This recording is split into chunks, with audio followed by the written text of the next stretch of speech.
Welcome, guys. Looks like I'm actually. We're live. Welcome, guys. The Australian Grand Prix is now just probably about 5 or 10 minutes away now. We're literally just getting into it. And big news ahead of the race already. Oscar Piastri has dropped it on the lap to the grid. And he's out of his home Grand Prix. The curse of the Australian Grand Prix, guys, is back for the home runners, and Oscar out before a wheel is turned. I mean, absolutely disastrous. It's so disappointing to see that is the case. Gutted, absolutely gutted. There's no two ways about it. Wow. That's all I've got to say is wow. But opportunity beckons. We've got George Russell leading the pack up at the front, teammate right behind him as a rear gunner. Isaac Hadjar in third place. He'll be wary of the fast-starting Ferraris of Charles Leclerc. It was then meant to be Oscar Piastri, and then Lando Norris in sixth place. Lewis Hamilton in seventh. He now has a gap in front of him, and Lando Norris will be wary of that, considering how fast these Ferraris started. And could that be the perfect thing for Lewis Hamilton? He just needs to run straight, doesn't he? Get a clean start, as we've seen them Ferraris do. And I'm still not backing out of seeing Charles Leclerc first into turn one. It can absolutely happen, that. And I'd be buzzing if it does. Yeah. Not long to go now. Should be exciting. Oof, the season, it's always nerve-wracking, this part. I absolutely love the starts of the new season, and we're literally just minutes away now. Oh, Valtteri Bottas, Sergio Perez back on the grid. Oh, I bet they are excited, looking forward to this one. And, well, we've got a whole new start procedure. We will have 5 seconds after the cars line up onto the grid for the formation lap. And, well, we'll see how they take off from there. We obviously will get some blue flags before we get the lights going or starting to go, give them the time to rev up that engine. Even Toto Wolff saying just at the start of that, they've got sort of a mini turbo that's helping them do that. And that's why they're able to get brilliant starts. So even he is probably a little bit wary of what they can do. But you must be confident because they've got the race pace to pull away from the Ferraris. There's no two ways about that. So we'll see how that works out and pans out for them in the end. But yeah, we're nearly getting to go. We nearly are. Not long to go now, guys. Australia. I love this race. It's always the best one. First round, it should always be Australia. It always has been Australia. So, yeah, looking forward to this one.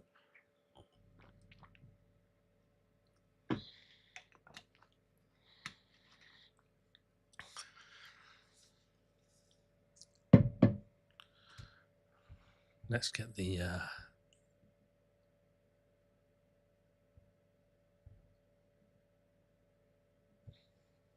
Don't know if you can hear my fan. Let's turn that off. It is now a little bit warm in here.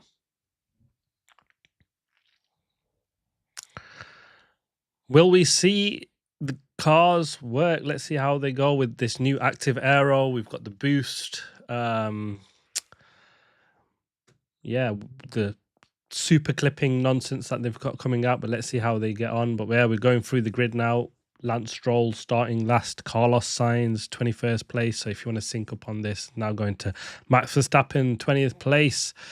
He's now got one less place to make up with Oscar Piastri. There, Bottas in 19th, Perez 18th, Fernando Alonso 17th, Franco Colapinto lining up 16th, Alex Albon in 15th. He was saying that was actually what they were hoping. It was better than what they were hoping for. It shows where they are at the moment. Pierre Gasly 14th, Ocon 13th, his teammate ahead of him in 12th place.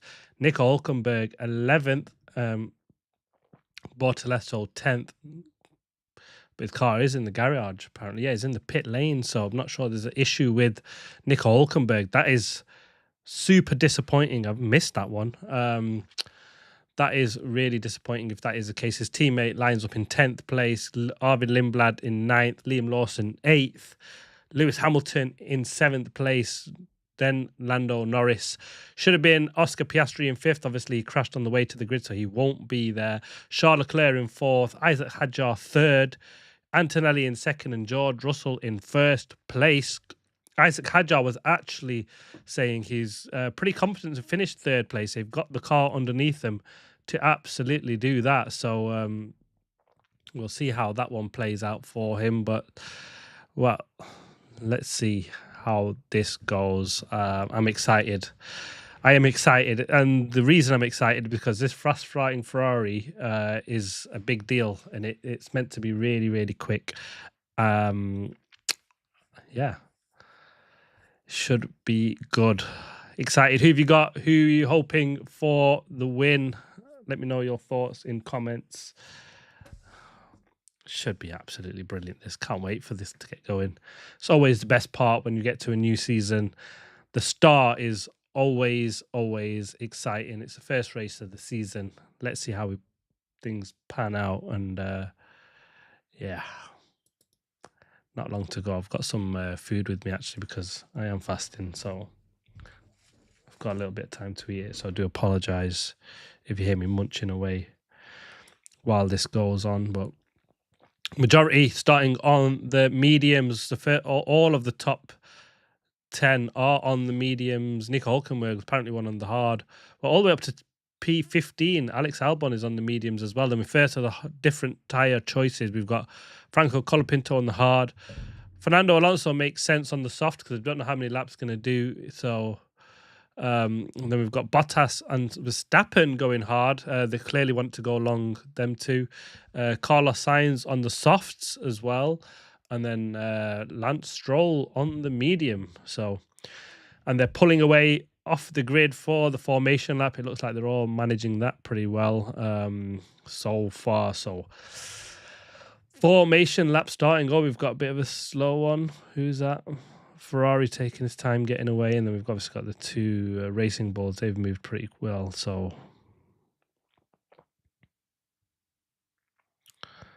yeah, everybody's made their way off the grid pretty well. Start of the formation lap. So,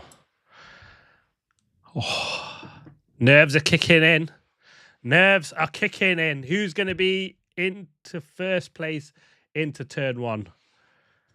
It's got to be Charles Leclerc to make this interesting. It has to be Charles Leclerc to make this race interesting because we know the two Mercedes is going to disappear on everybody else.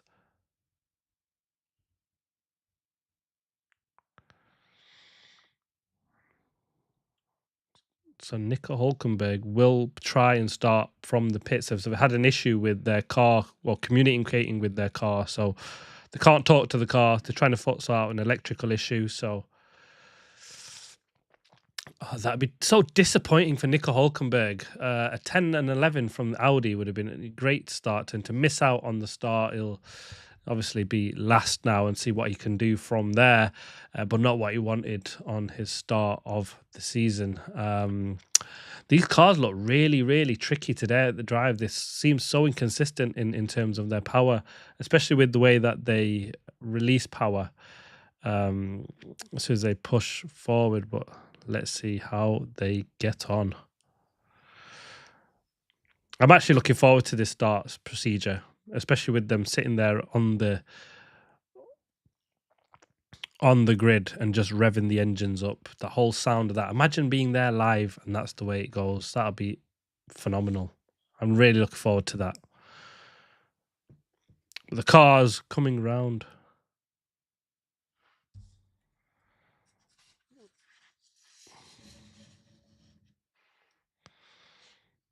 Oof. Cars are finally making their way around the final corners. 2 Mercedes on the grid, lights flashing. It looks quite funny, that, actually.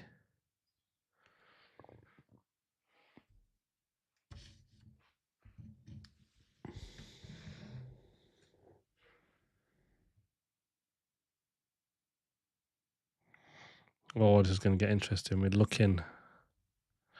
Cars, we're still waiting for the cars. Well, I'm still waiting for the cars to come round. Don't know what your feed is like. We've not got the lights going yet, but this looks like it should be an absolutely crazy start.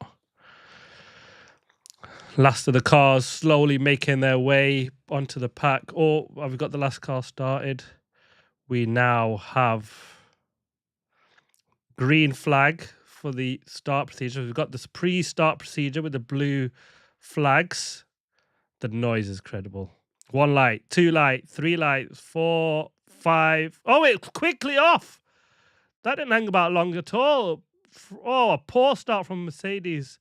Isaac Hadjar with a brilliant start. Charles Leclerc is first into turn 1. Oh, I told you he would do it. Lewis Hamilton is 4th. He got blocked off there. He would have been way higher up. Really poor start from so many cars, actually, but wow. Charles Leclerc, George Russell holding off. Isaac Hadjar, wow. What a start. Kimi Antonelli dropped back. Poor start from the 2 Mercedes. Antonelli is down into 7th place. He's dropped 5 places at the start. Arvid Lindblad in 4th place. Arvid, get in, lad. Oh, my God. This is insane. I've not seen this many places go up and down at the start. I told you it's going to be crazy. It has been crazy. What a start to the Grand Prix. What? Lindblad takes Hadjar. Why does it look like that? Has that Mercedes? It looks like the Mercedes has lost the front. No, it's not lost the front wheel. That's just me. Oh, Lewis Hamilton is. Oh, Lindblad got a move on Hamilton, but he's let Hamilton through. Hamilton into 3rd place. Oh, they come round into the final or penultimate turn. Oh, Hamilton into 3rd place. Lindblad, what? Get in, lad, into 4th place. He beats a Red Bull. What? This is. Oh, Hadjar takes him down the straight. I don't even look like he almost let him pass there. But then we've got Lando Norris, Kimi Antonelli, Ocon in 8th place. Pierre Gasly up to 9th. What a start from him. Made up 5 places. Fernando Alonso in the top 10. Fernando Alonso, you absolute beast. 7 places up. He's in the top 10. He might only do 5 laps, but he's going to make them. He's going to make them incredible. An incredible 10 laps. Gabi Bortoleto remains in 11th place. Alex Albon up 3 places, up into 12th. What a start from him. Carlos Sainz up 7 places. Max Verstappen into 15th. Or a move. George Russell trying to move on Charles Leclerc into that famous, what was a brilliant SS. Oh, he's all over the back of. This is crazy. This is. Oh, Russell passed. George Russell passed Charles Leclerc, but it just looked like a sitting duck. Is that battery? Is this defense? This is what we were talking about. It's so confusing because we don't know how much battery they have or haven't used. Charles Leclerc is all over the back of him coming out of the corner for the start of the lap. Let's see how this one works because he's got this battery push and defend and boost. It's, well, George Russell's got it. Is this... Oh, we don't know now, do we? This is a confusing thing. We don't know how much power they've used, how much they haven't used. He's all over the back of him still, but we know that Mercedes, once it gets in a rhythm, he's going to disappear. But the hope is that for everybody else is actually they need to be really poor on their tyres, do Mercedes, to make this race anything that can resemble a race at the moment. But... Kimi Antonelli up to 6th place. He's made a move on Lando Norris. Nico Hulkenberg didn't get going, retired. I've got showing on my graphics. Piastri stopped. So Charles Leclerc. Oh, he's made it around the outside. Charles Leclerc, you beast. Around the outside on the turn 9 chicane. But Russell is coming back at him. Is this the action that we were talking about? Oh, good defending by Charles Leclerc. Oh, is this the racing we were talking about with this whole going to get overtaken in weird places? Because we've not seen someone do that around the outside. I know we get that harvesting thing and they now slow down before that corner. This is it's so hard to follow. I wish they'd tell us a little bit more of who's doing what or using what. But George Russell, he breezed past Charles Leclerc last time around, but he's not this time. Lewis Hamilton's joining the party. He's right behind George Russell. He's sneaking up on George Russell. It's two Ferraris tacking the single Mercedes at the moment. Isaac Hadjar in fourth place. Arvin Lindblad, you beast, in fifth now. Kimi Antonelli, he'll be probably just slowly gaining his way back up into the battle of getting past the two Red Bull, Racing Bull and a Red Bull. But this is it's insane.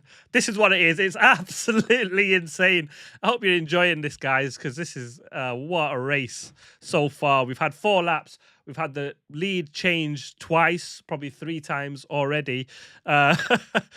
Charles Leclerc currently leads. It is lap 4, as you can follow on the counter I've got up there of where we are on laps. But it's just insane. It is really insane. We were grilling it about them sort of having this super clipping and them slowing down way before the corner. Not what we love F1 about. You know, it's about being fast in the corners and not them shooting down the straights. But if we get overtaking like this, oh, that's what we're talking about. And could we see this Ferrari 1-2? Because Lewis Hamilton's within a second of George Russell, and Kimi Antonelli takes a move. He's passed Arvin Lindblad. Arvin, lad, it's incredible that he's already up there. So he was never going to defend that Mercedes, but what a start. This is insane. I've not seen racing like this. Max Verstappen, we've not seen him much at all, but he's made up 8 places, up into 12th place. He'll be in the points before you know it. Ocon into 8th. Let's go a quick rundown of the top 10 because we've got Charles Leclerc leading the race. By lap 5, he's still in the lead of the race. George Russell then behind him. He's still within the 1 second. Lewis Hamilton has now dropped off George Russell a little bit. Oh, a puff of blue smoke by the looks of it coming out of the Charles Leclerc. Let's hope it's not engine. No, he's still running, looking fine. But it's tense. It's absolutely tense is what this is. But we've got a replay of the race start. And we've got, let's see. Oh, the 3rd place guy. Oh, Antonelli got a horrendous start. And the Ferraris they were so fast. They are fast. Lewis Hamilton, if he didn't get blocked off, would have been comfortably into 2nd place. That's incredible. That is incredible. Antonelli, Lando Norris didn't get a great start either. It's just... Oh, Lewis Hamilton got blocked off and his exit out of turn 1 was so bad. He would have been 2nd or easily, but Charles Leclerc's on board with him. Easy past Antonelli. I mean, everyone's past Antonelli. Past the Red Bull. He just picked him off for fun.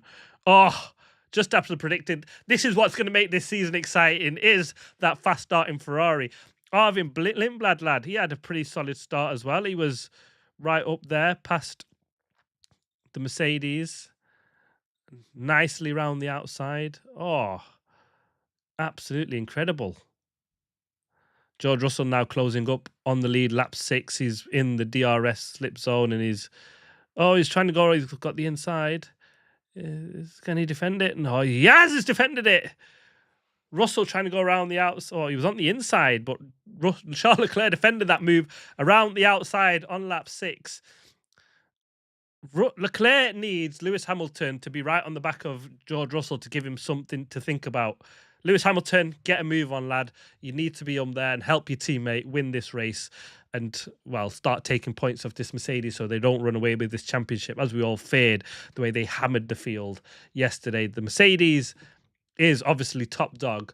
You can overtake. but you can also defend, and how you use that defense with this boost and overtake button. Well, you don't have the overtake button. So, Russell complained on the radio that was dangerous by Leclerc, especially what we spoke about in briefing. Give it a break. If we get a penalty for that, yeah, give up and never watch F1 again. Ridiculous call. I hate George Russell for that. He's very like wimpy, isn't he? He's always on the radio to the stewards. But fair enough to him. They all sort of do it. I've seen Max Verstappen do it. Max Verstappen up into 11th place. He will be in the points before you know it.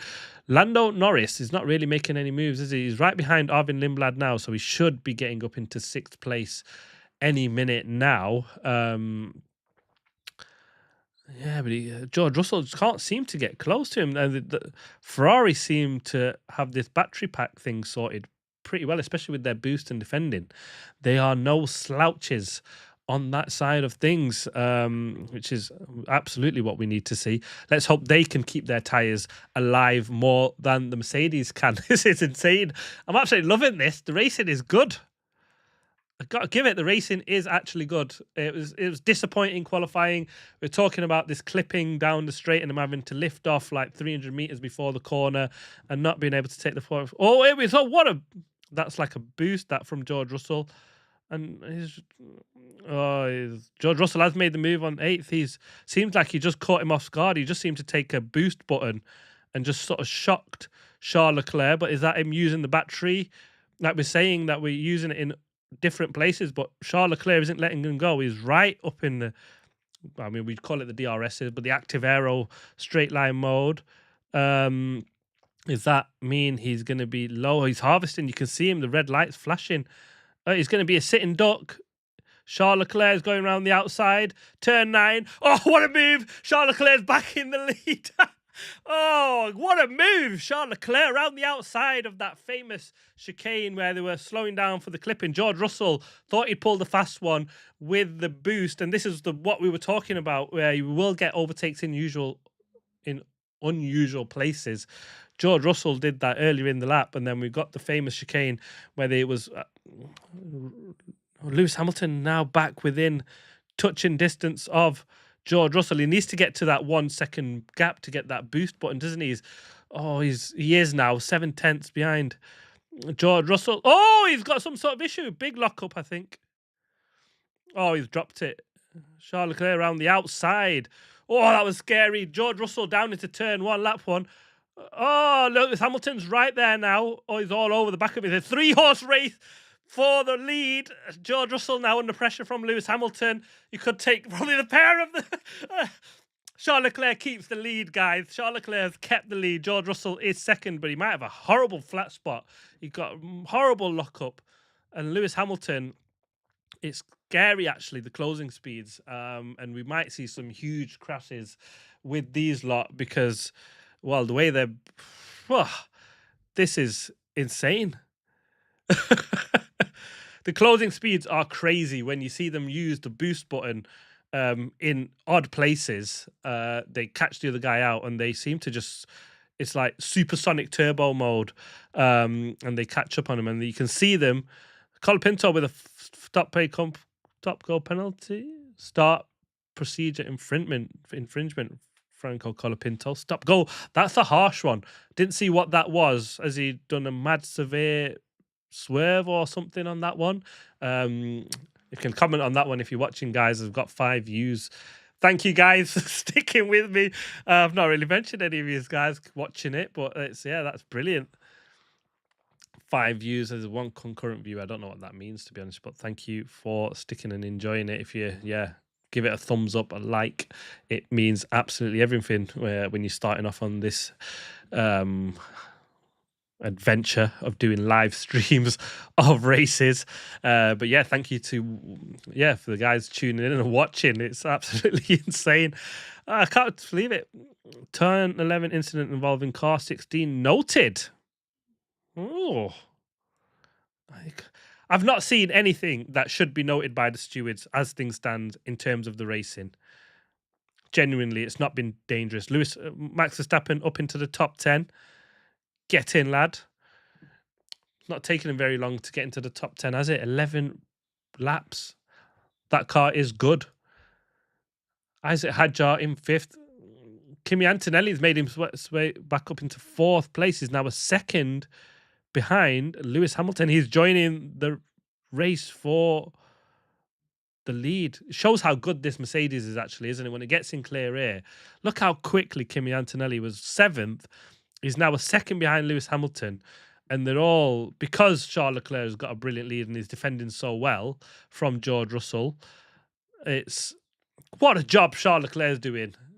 It's because he's defending so well from George Russell. It means Hamilton's behind George Russell, and Antonelli's been able to catch up to him and got himself back in with a chance of a win. No further action for Charles Leclerc.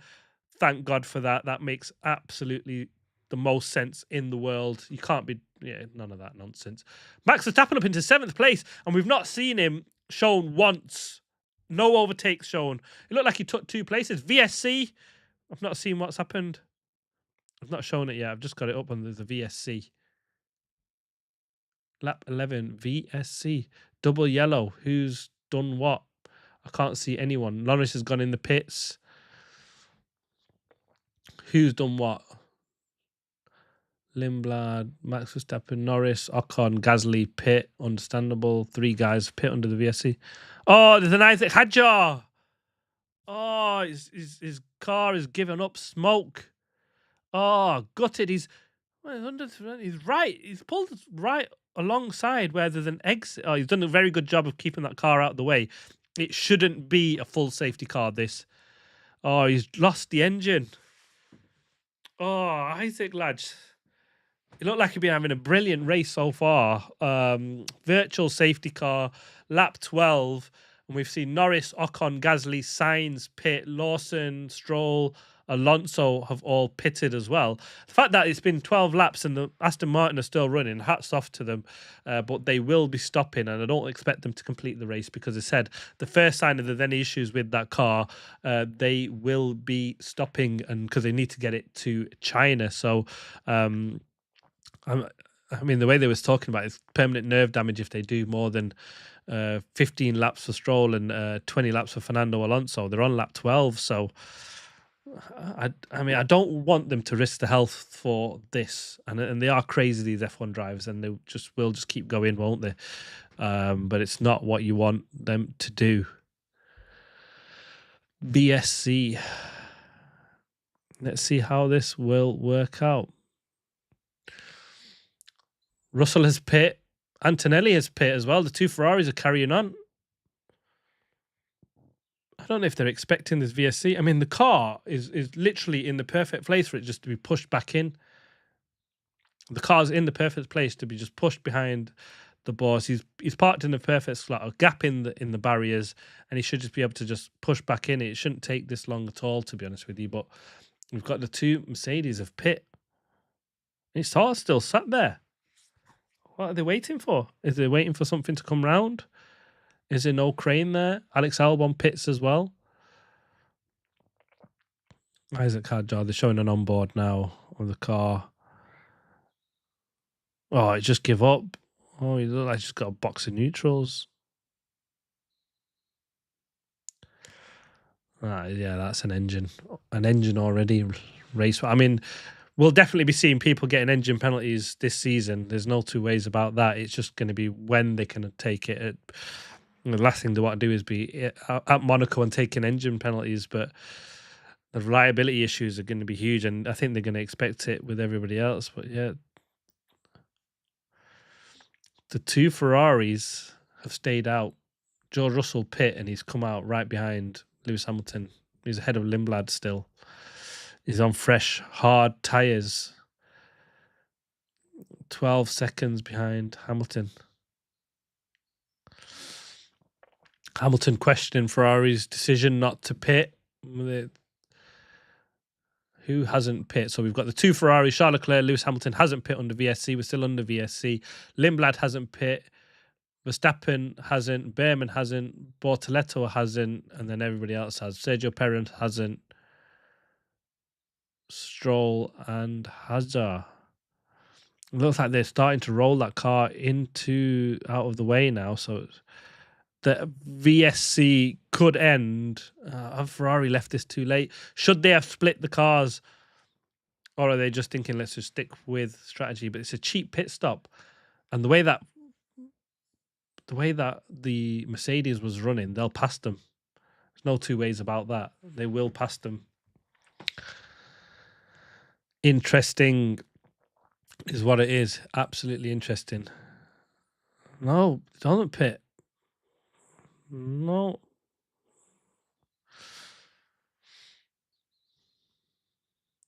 No, it looks like they're banking on this SC. I mean, they might get lucky with a full safety car, but they've come to the pits.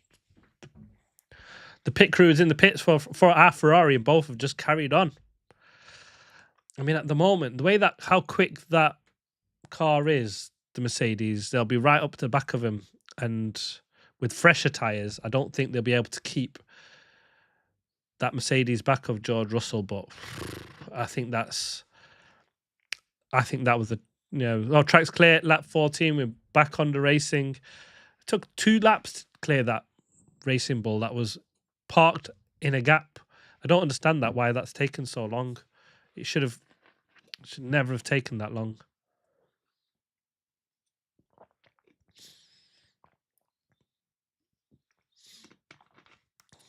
Max Verstappen in 6th place. You absolute beast, but hasn't pit. This is insane. Sorry, guys, I'm just going to nick a sandwich in here.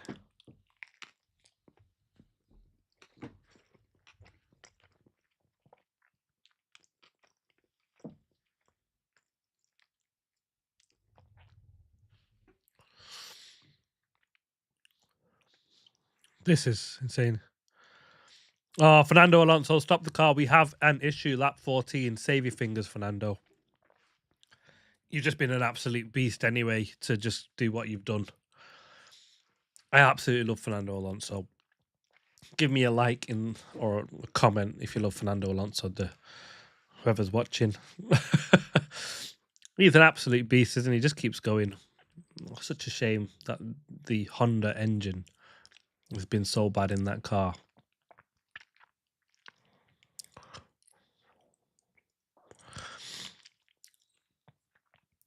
Not really seeing much from them. McLaren, are they? They're down in 9th place at the moment. Past a Cadillac. But that looked like it was under the blue flag. Getting carried away there. I thought it was a different coloured flag.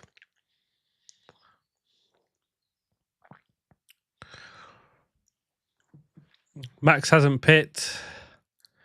2 Ferraris haven't pit. George Russell flying now. He's nearly 9/10 faster than the 2 Ferraris. They need a red flag. Oh, not a red flag. Oh, red flag would be perfect for Ferrari, I suppose. And another race start where they just fly off and gain a couple of seconds. That's when we'll see how good they are, when we see them take off.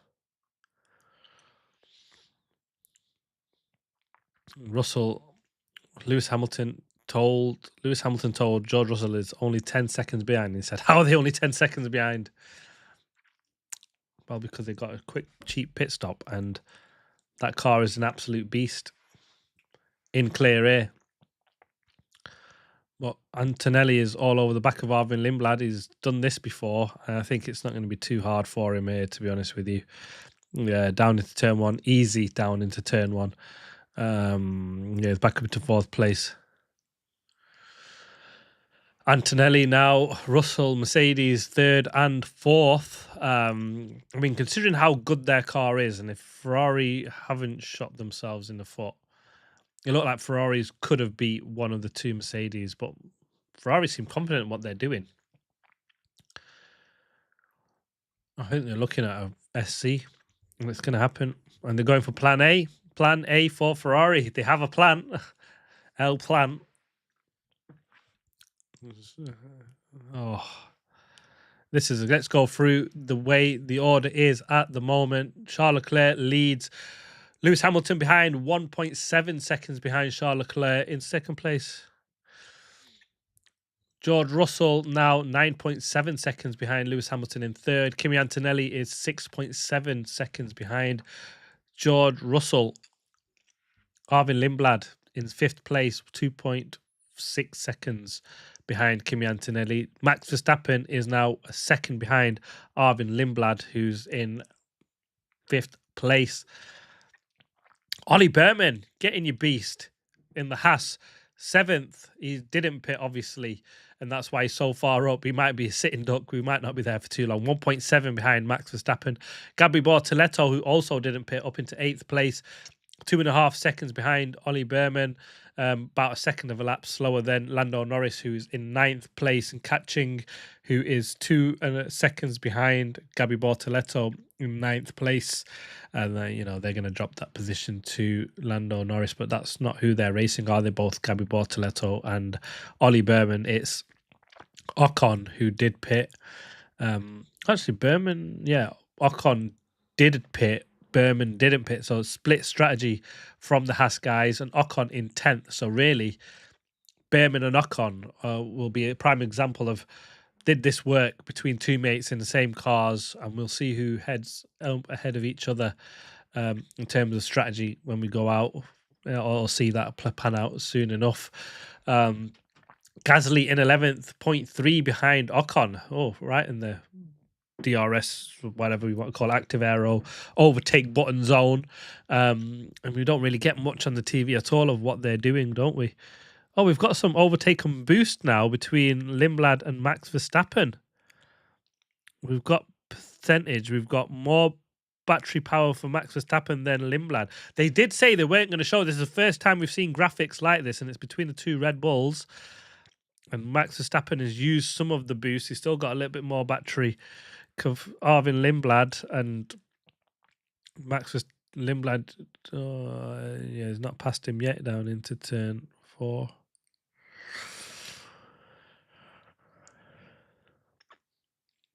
Lawson and Sergio Perez getting together, aren't they?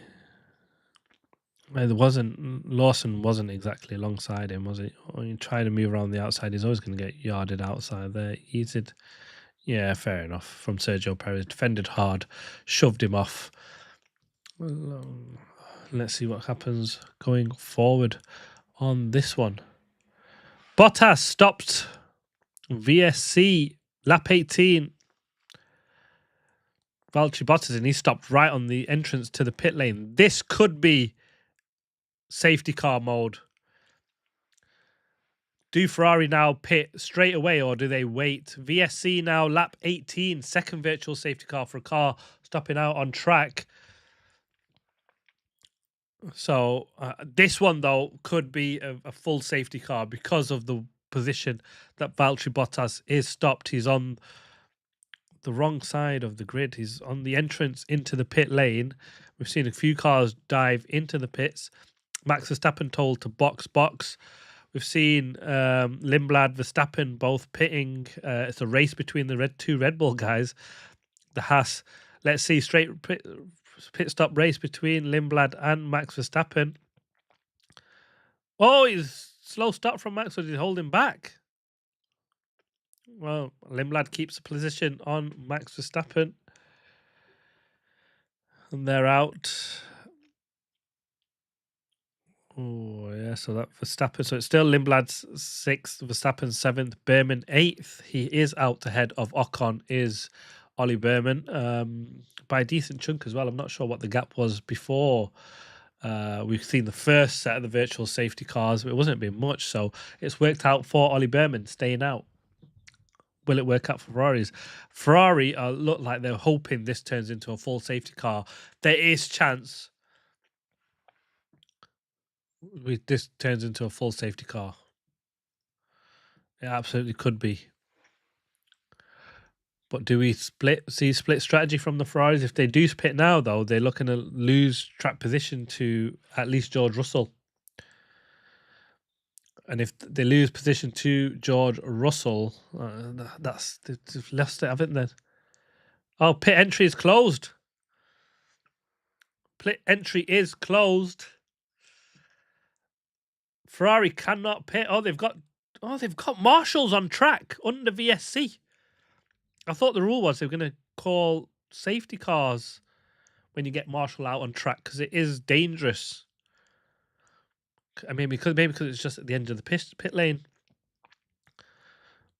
He's tried his best, Valtteri Bottas, to get into the pit, but he just stopped it immediately. Oh, well, that's not worked for Ferrari, has it? Oh, they waited for this opportunity. It's sort of arrived and then hasn't arrived.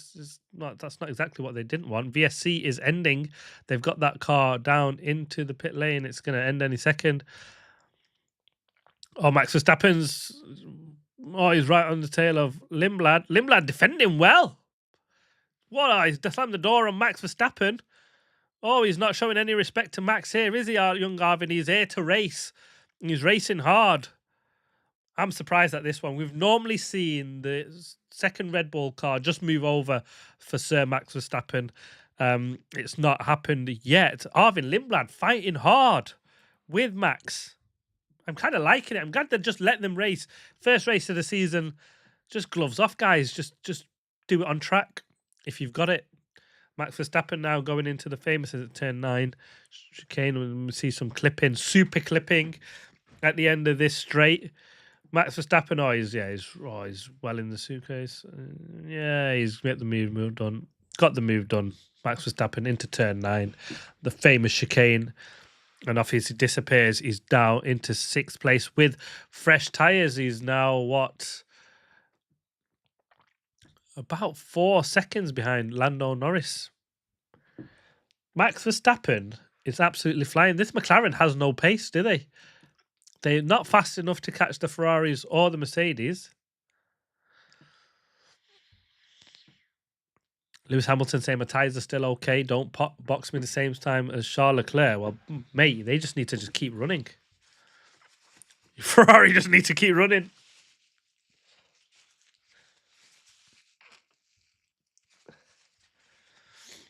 A red flag would be perfect for Ferrari.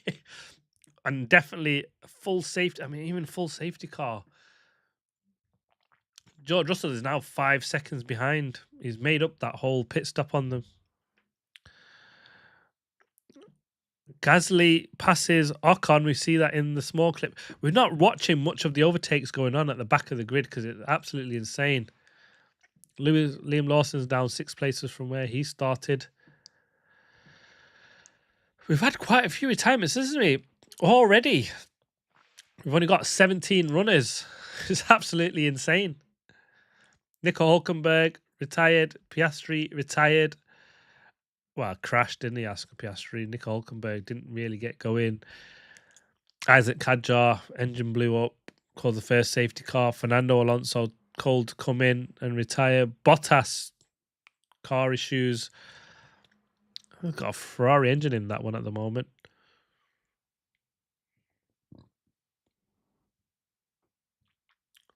Oh. How many more cars will drop out of this Grand Prix? Let me know your thoughts in the comments. Give it a like, please. It'd be massively appreciated, guys, that are watching. How many cars will finish this race? We're on lap 22. We've lost 5 cars, which is insane. But Charles Leclerc and Lewis Hamilton lead the race. Got a Ferrari 1-2 as things stands and a Mercedes 3-4. Mercedes clearly have the fastest car. There's no two ways about it. But the Ferrari, the way they defend, and I think it's the way they're recovering the energy in that engine is really good. It's quick, and I think that's what's making the difference for them. The issue that they're going to have this time around is, though, when George Russell does rock up to the back of him, he's got fresher tyres and he will make the pass. He's got 10-lap-old hards and Ferrari's done 22-lap mediums, so they'll be getting to the end of the life on that one. Have they missed the trick with the not pitting under the safety car or this virtual safety cars for cheap pit stops? And is that bad strategy? They had 2 options to do that. The second one, the VSG, was quite short. The first one was definitely long enough for them to pit. They had a couple of laps to make the decision on that one. They've seen the 2 Mercedes did it, and should they have followed suit pretty quickly after that? They didn't. We'll see strategy pan out. I mean, it's still exciting. I'm glad they've done this, Ferrari, in some ways, because they just made a fight out of it. It looked for all the world that Mercedes would run away with this race. they haven't done that. So hats off to Ferrari and their super start. So it's what I said after qualifying yesterday. It's what's happened in the race today. It's absolutely brilliant. The most disappointing driver in the top 10 has got to be Lando Norris. He's not really done anything, has he, so far? The McLaren's champions last season. They did say they were second best or third best, probably in a fight with the two Red Bulls. And well, he's going to be in a fight with a Red Bull, isn't he, Lando Norris? He's got Max Verstappen right behind him, his championship rival from last season. Lando Norris, 16 seconds behind the Mercedes. The race pace of the Ferraris is actually pretty good. I've got to give it to them. George Russell is now only half a second faster than the two Ferraris with way older tyres. That's impressive. Under investigation, Lawson and Perez forcing a driver off track. I don't know. Was his front wheel along the side, the front wing, or near along up to the mirror of Sergio Perez going into that? And did Perez need to give him space? We've seen Max Verstappen do that, and nothing happened. So nothing should happen, in my view. But what a race! We've had 24 laps, and it's been absolutely brilliant. A brilliant 24 laps.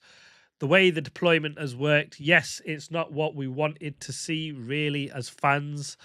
In some ways, the way the clipping and all that sort of jazz is going, but the racing has actually been really good so far. And that's thanks to the two Ferraris making mega starts and getting ahead of the Mercedes and making them fight out of it. But even further back, we've seen Max Verstappen make up 14 places up to P6. Arvin Lindblad, and we can see what all the hype was about because he's been brilliant so far. 24, 25 laps from him. He's been feisty. He's been quick, decisive in his moves. For a young rookie to come in his first race in Formula One, I love what I'm seeing, actually. He's like really got my juices flowing, to be honest. As a young kid, to do what he's been doing is hats off to him. Is absolutely what you're going to see. He's currently 7th place, a second ahead of Arvin Lindblad.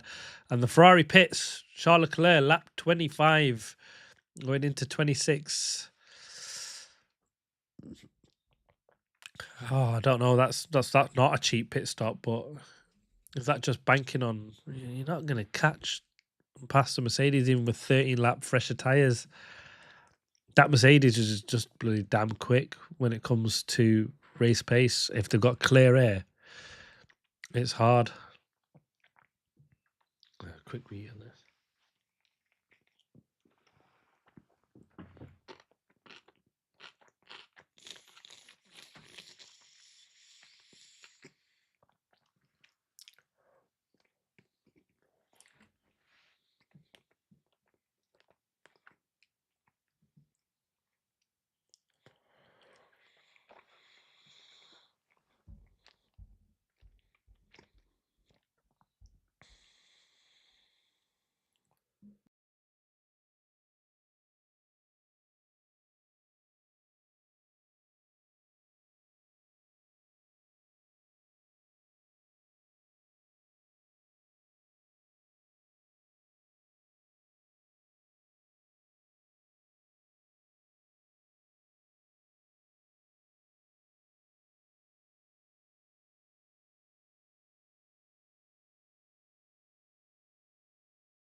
No further action in the Perez-Lawson incident. Good decision on that one. Charles Leclerc has pit. He's come out behind Kimi Antonelli, about 8 seconds behind. Mercs have to pit again. Are they just going to go on a one lap? one stop and say pass us if you can at the end with all the tyres. I mean, we've seen Russell was able to make a move on Charles Leclerc, just couldn't get it to stick because of the way the Ferrari was actually pretty good in deployment and defense on the overtake button. George Russell now within a second of Lewis Hamilton, lap 27. This might be telling. If Lewis Hamilton could do a few more laps than Charles Leclerc, maybe have slightly fresher tyres towards the end and hold on for a fight against one or both for the Mercedes.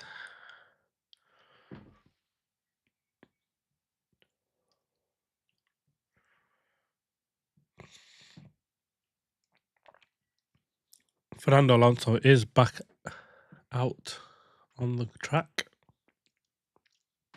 It is a live testing for the Aston Martin guys. Apologies for eating, guys. I don't normally do this, but I will be fasting in about 20 minutes or something, so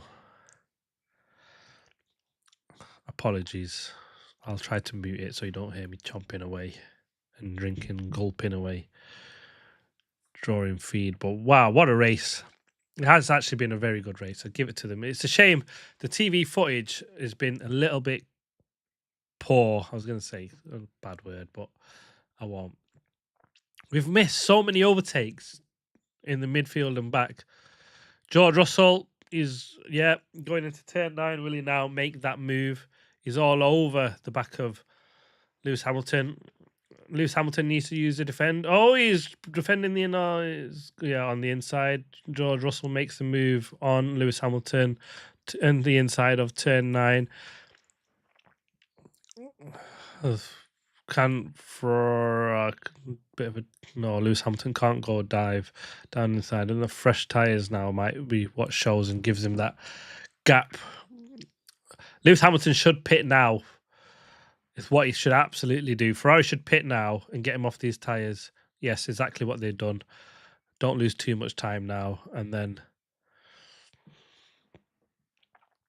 give you a chance when they come to pit again. George Russell.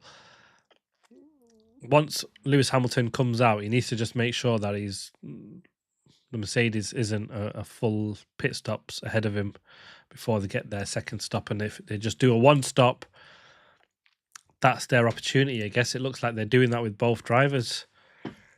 Charles Leclerc is clearly closing. He's doing the same times as Kimi Antonelli as things stands.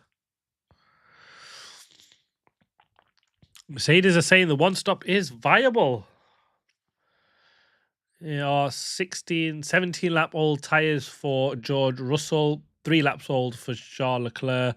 Lewis Hamilton has got a 17 lap tyre advantage over the Mercedes if they go for the one stop. That'll be interesting. They need to remember not to fall foul of the car weight, don't they? Because we've seen that in Belgium where Russell went super long, didn't he? And he worn out his tyres too much and lost the weight of the tyre weight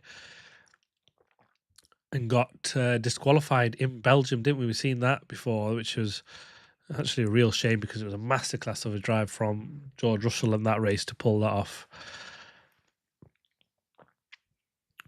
But are they going for the same strategy again? Interesting. Charles Leclerc 22.9, Russell at 23.4, so he's half a second up. The gap is 14.6 seconds is the gap from Russell to Leclerc. Lewis Hamilton comes out 21. He's 4.5 seconds, about 4 seconds clear of George Russell. He's 6 seconds behind Charles Leclerc is Lewis Hamilton. He did a couple of laps and it's cost him a good chunk, hasn't it?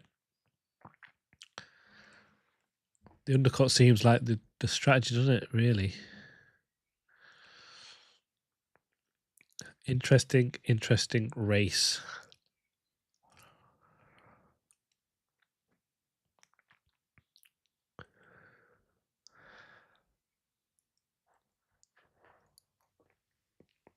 Max Verstappen is closing on Lando Norris. He's now just 2.2 seconds behind Lando Norris.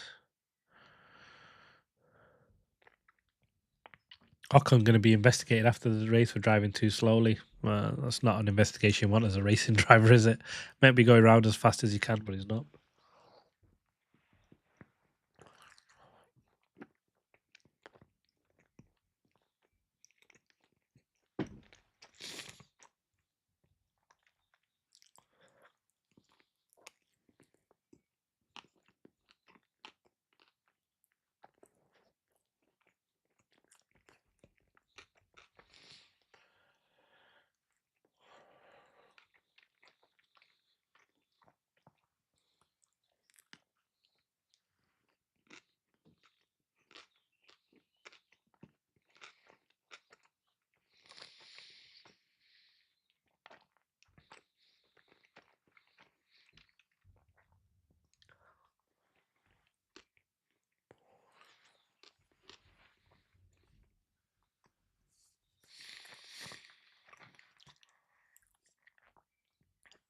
Next battle brewing now is Ollie Berman on Arvin Lindblad.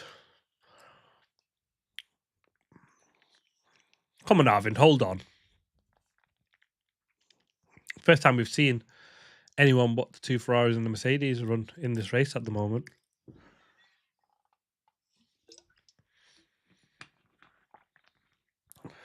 We're getting a little bit of Norris now and Max Verstappen. It's a shame that we've not seen anybody from the midfield and back, to be honest with you, because the racing there looks good.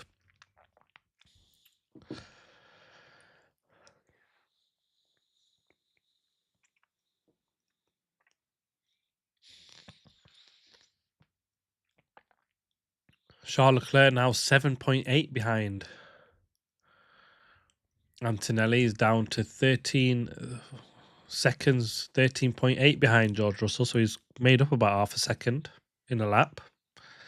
This could get tight in the end with this tyre deficit. What do Mercedes do? Do they risk it and run to the end? They've still got a good chunk to go. 25 laps as it stands, so they've got to do 45 laps on a hard. Did Ferrari make the right call in the end? This is looking like a tight strategy battle as well that we've seen here.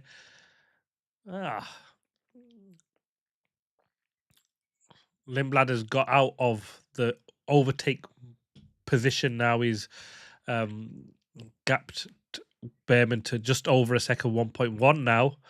Bortoleto comfortable in 9th place. He's done really well, Gabby Bortoleto. Pierre Gasly in the top 10 as things stand. He's got Ocon all over the back of him, half a second behind. And they are both on the same amount of tyres, yeah. Same tyres, 21 lap old hards.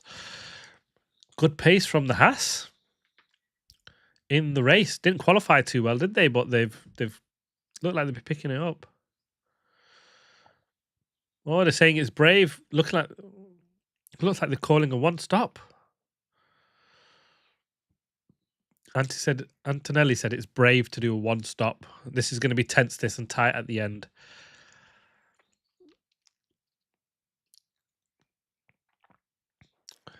George Russell is doing 23.8s. Antonelli still pushing 23.0s. The two Ferraris. Charles Leclerc's in the 23.1. Lewis Hamilton 23.7. So he's not quite got the pace on these hard tyres.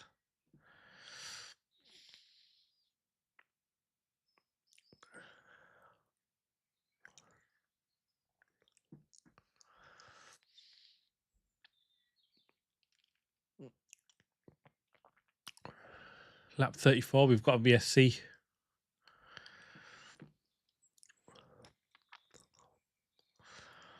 Max Verstappen now within the DRS or the overtake mode of Lando Norris. We've got a VSC though, so I don't know what's going to happen here. Are they going to hit each other or something or what? I'm not seeing anything. I've got live timing that's telling me there's a VSC, and I've got Norris and Max Verstappen fighting each other on track within half a second of each other. Have they done something together? They're not moved, tumbled down the grid, have they? What's going on here? Well, it's not them two. Debris on track. So we see Bortoletto, Albon, Sainz, Lawson, Pitt. Good choice for them. They pit under the first VSC, didn't they? Will Mercedes now make the move, or are they just going to risk it? VSC, we've got... What's going on here? We've got VSC and we've got Marshalls on track. Double wave yellow, I get that, but that doesn't look good. Where's the part come off? Oh, Sergio Perez has just lost a big part of his car. Barge board, it looks like. VCC ending, so it was only a quick one. So yeah, the Ferrari and Lando Norris pit as it's finished. Well, yeah, he didn't pit under the VSC. He could have. Max Verstappen all over the back of Lando Norris. Oh, he's right all over him, but yeah, Norris is going to pit now, isn't he? So he'll get out of the way of Max Verstappen, who'll find himself up into 5th place. What a comeback from Max Verstappen. His 20th is beating a McLaren. Norris's pit is going to be on fresh tyres, fresh mediums, and Max Verstappen's on 16 lap old mediums, and he's got 23 laps to go on that. Max Verstappen's going to need to pit again, isn't he?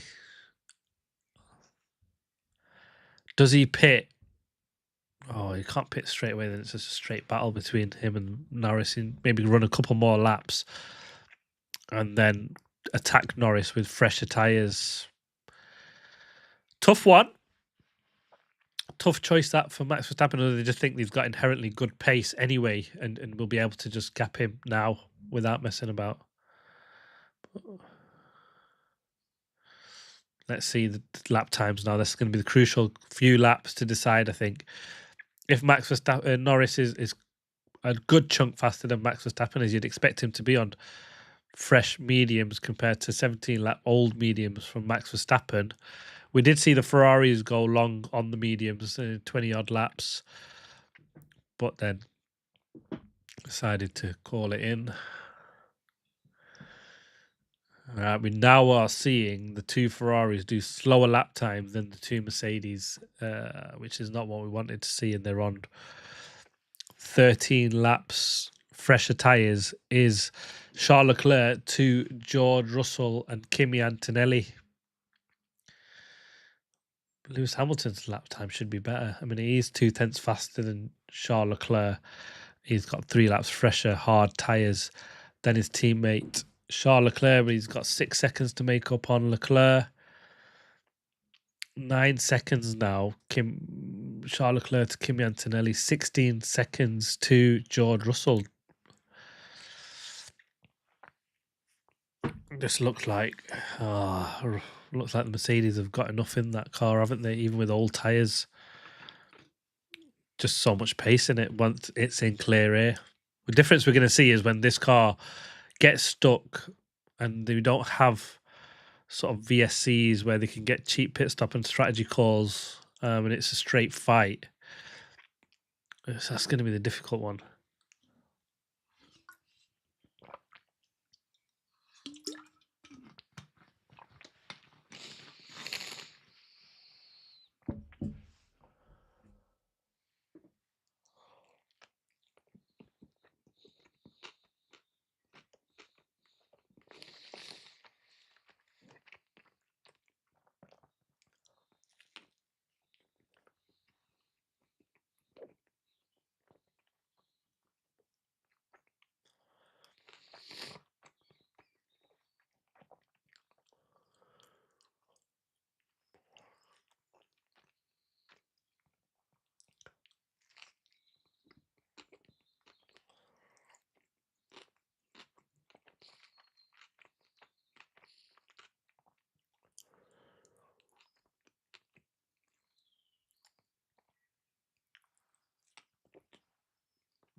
Interesting couple of laps from the... What the heck? Charles Leclerc's just pumped in the fastest lap of the race. A 1:22.5 is 0.3 now faster than the Mercedes. But for the last couple of laps around the VSC and just after that, they were comfortably like nearly half a second slower. Where's this pace come from?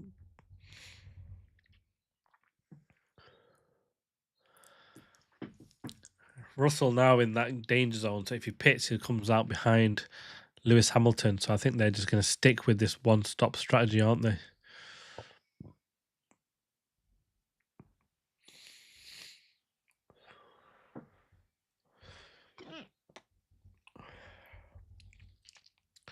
The two Aston Martins now have retired. Fair shot to them. They've got a fair chunk into this Grand Prix, didn't we? I think they were doing like 5 or 6 laps before they retire. So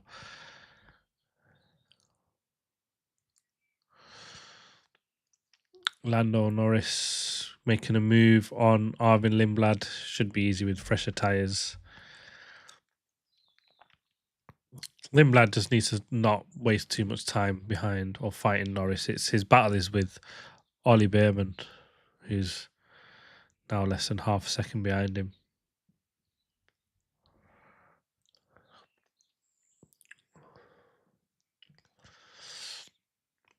Oh, Bortoleto with a move on Ocon. Nice.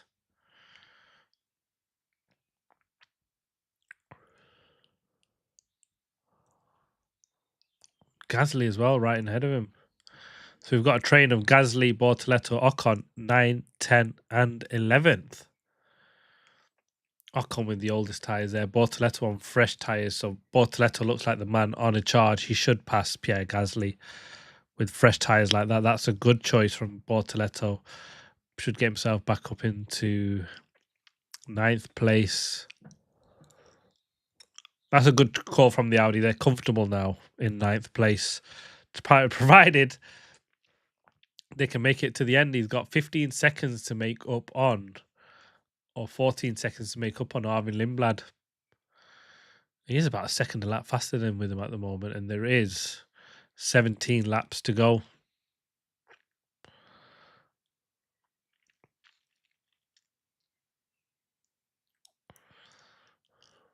Behrman makes a move on Lindblad. Yeah, lap 40. Overtake done. Lindblad's coming back to earn him.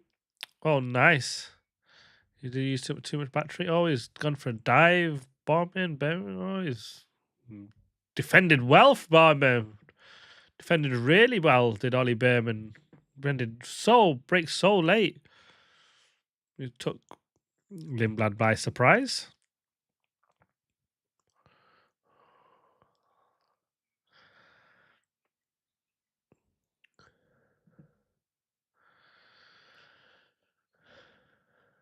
Arvin Lindblad closing on Ollie Behrman, who's harvesting with either red light flashing on turn 9. Oh, he's going around the outside of turn 9. Behrman defended. Oh, that threw Lindblad, Dad. That was brave. That was brave from Behrman just to keep. Oh, Behrman's charging early. He's got Lindblad all over the back of him now.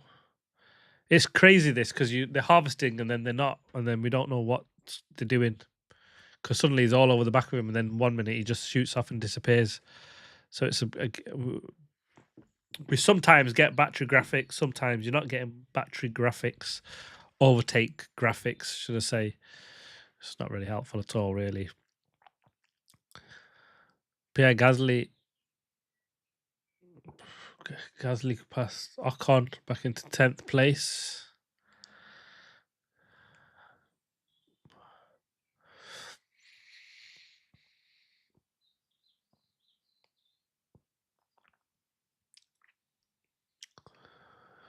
Lap 42, Max Verstappen pits.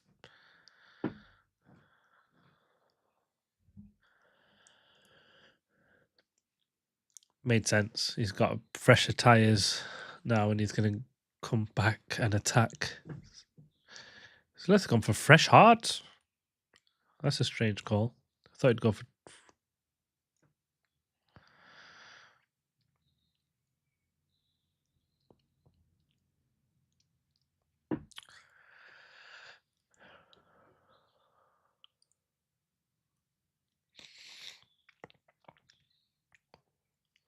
There's a lot of battery battle going on here, which is hard to understand of who's where in terms of batteries.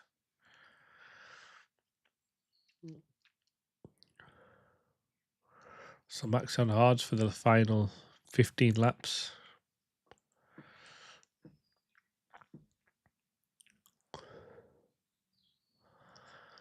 Mercedes seem to have enough in them, don't they? Ferraris are only 0.2 to 0.4 faster than the Mercedes. Lewis Hamilton is 20 seconds behind George Russell. Charles Leclerc 15. Charles Leclerc 9 seconds behind Kimi Antonelli. It looks like the Mercedes, unless the tyres just drop off drastically in the last 10 laps. Well, let's see what happens on that. But that's the bit where we're going to see it get interesting and who has all the tyres at the end. They need to hope they hit the cliff, don't they, Ferrari? And in what case, they look like absolute geniuses. And if that doesn't happen, then we'll be all questioning why they didn't pit under a virtual safety car and get a cheap pit stop and be closer.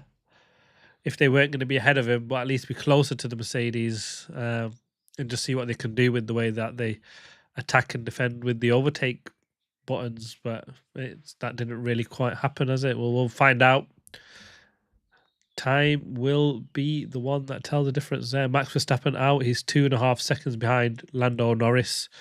Pumps in the fastest lap in fastest first sector. Half a second faster than Lando Norris straight out of the box. McLaren's been disappointing, hasn't it? Not had any pace at any point in the race where you thought, oh, they're going to attack and do something going forward and ahead of people. It's just not quite worked out for them. So we've got 16 runners. Sergio Perez at last, 2 laps down. At least they're still running. Better than the other 6 cars. Carlos Sainz, 1 lap down in 15th place. They'll be a little bit disappointed in that. Williams expected more when they promised more. Franco Colapinto a lap down ahead of the Williams, and that is really disappointing from the Alpine because they've got a Mercedes engine in the back of it, as has Carlos Sainz, which is interesting. We've got a Mercedes engine that looks an absolute beast leading from the front, and we've got cars with Mercedes engines absolutely nowhere. I'm not quite getting that. Liam Lawson in 13th place, lap down, 6 seconds behind Alex Albon. Nothing going to happen there. Alex Albon in no man's land pretty much in 12th place, 1 lap down, 30 seconds behind Ocon, and 6 seconds ahead of Liam Lawson. So again, nothing to fear for Alex Albon on that one.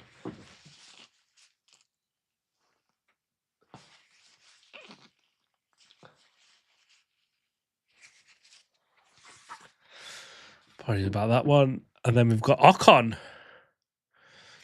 who is within a second of Pierre Gasly. So it's a fight for the top 10 with the Alpine and Ocon. Gasly's drove well, if you can hold on for that, considering where his teammate is. He's 4th place. I mean, we know Gasly is a better driver than Franco Colapinto. Gabby Bortoleto on a charge. He is a second of a lap faster still than Arvin Lindblad, who's on 26 lap old hards. Bortoleto on 11 lap old hards. So we're going to see some action.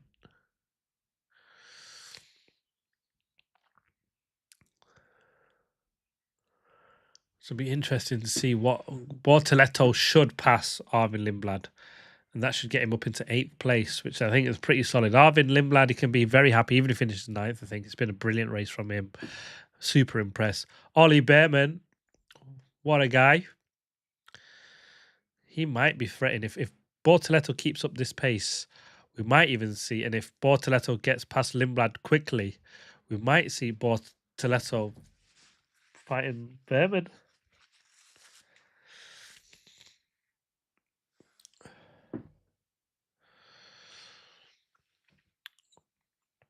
Ollie Berman 10 seconds behind Max Verstappen, who's within a second of Lando Norris. And the Red Bull and the McLaren. I mean, we can't really tell because Max Verstappen's come from 20th place and should beat a McLaren. So it looks like on its day we could have a fight between the Ferrari and the Red Bull of Max Verstappen at least. Either Hadjar was doing well, but obviously a car issue. We will never know about that one. But Max Verstappen has that car's got good pace. I think they're probably on the pace of the Ferraris and give them a good battle, especially in the hands of Max Verstappen. 34 seconds behind are McLaren from the Ferraris. Sure, they've had no pace whatsoever, have they? Have McLaren. It'll be really the most disappointed. Current champions. And then we've got two Ferraris currently being beaten by the two Mercedes. That last time round, Charles Leclerc was a second faster than George Russell. He's got the gap down to 14.5 seconds. It was down to 13 at one point, but that the second VSC or the third VSC, the Ferraris just seemed to lose pace or don't know if it was just trying to getting the tyres back up to temperature, but the 2 or 3 laps, well, it was about 2 laps, nearly 3 laps where they were just not as fast as the Mercedes and they lost ground. We've got 11 laps to go. And, well, will these hard tyres fall off a cliff for the Mercedes? I mean, George Russell can take it easy. He doesn't really need to push on these, but he's still going. 23-0 that last lap, last time round.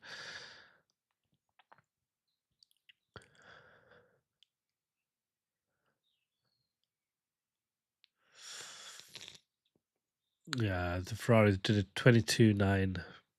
Lewis Hamilton did a 22.6, 3.7 behind Charles Leclerc. Could we see a battle between the two Ferraris? We know that they are allowed to battle. I don't think they'll be holding back on each other, will they? I think George Russell's got this one in the bank now, to be honest with you. It's got to be like some severe drop-off or tyre failure to carry on and not be a problem on this one. But yeah, thank you guys for tuning in and watching. Massively appreciated.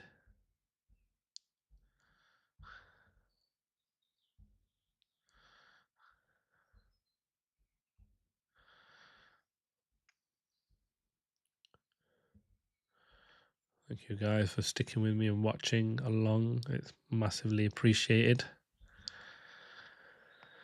We are getting to the closing stages. 10 laps to go. George Russell out front. He's actually losing time to his teammate. Kimi Antonelli was over 6 and a bit seconds behind George Russell. He's now 5.5 seconds behind is Kimi Antonelli to his teammate, and they're on the same age of tyres, 36 lap whole tyres. They pit at the same time. Charles Leclerc further back, 13 laps fresher tyres, 23 lap hards as well. He's still just only putting in laps tyres at times at just a tenth or two faster than the Mercedes. Not quite enough, is it, from the Ferrari boys? Charles Leclerc. Lewis Hamilton again is a couple of tenths faster than his teammate. He's now within less than 3.5 seconds behind Charles Leclerc. Charles Leclerc 9 seconds behind Kimi Antonelli now. We've seen that gap sort of pretty much stay the same behind Kimi Antonelli, hasn't we? It's not really seen massive amounts of dents within to the times, but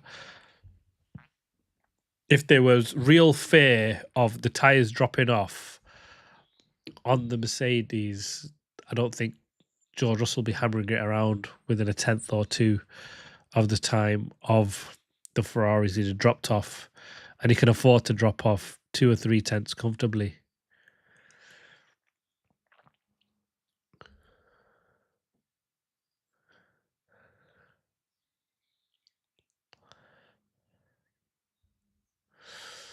Lando Norris still ahead of Max Verstappen. He's done all right there, hasn't he? Lando Norris. I thought he'd be a sitting duck, to be honest with you.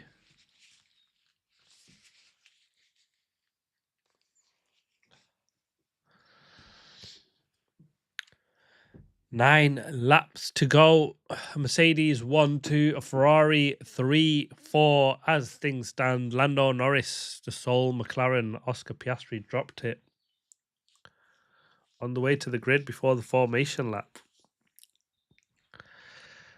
Oh, the Aussies would be disappointed, isn't it? Another home race driver as an absolute stinker of an Australian Grand Prix. Penny for the thoughts of Lewis Hamilton. Will he be wishing he was still at Mercedes as they waltz out in front? And what that pace that they've got in one lap, that's not going to disappear very quickly, is it? What they can take promise from Ferrari is their race pace is actually pretty decent, on par with there or thereabouts of the Mercedes. That last lap, Charles Leclerc was 0.3 slower than George Russell. Yeah, I think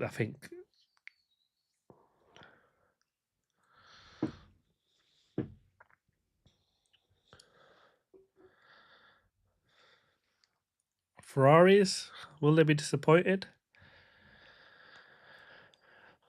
Oh, I don't know.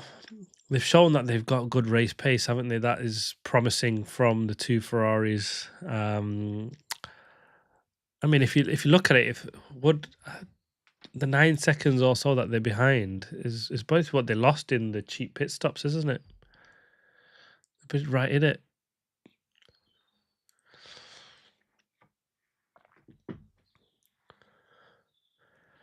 Gabby Bortoletto now closing on Arvin Lindblad. 3.9. Lindblad told he's not got the boost now. That might mean, Bortoletto closing. Gasly comfortably in 10th now. Ocon dropping back 2.8 seconds behind Pierre Gasly. So it looks like the guys at the back from 16th down to, well, there's not really a battle, is it? It's just the only battle we're going to see at the moment to the end is Norris and Verstappen. Perez is 16th and 37 seconds behind Carlos Sainz, who's 15th, who's 30 seconds nearly behind Franco Colapinto, who's 14th. Franco Colapinto is 40 seconds behind Liam Lawson, who's in 13th.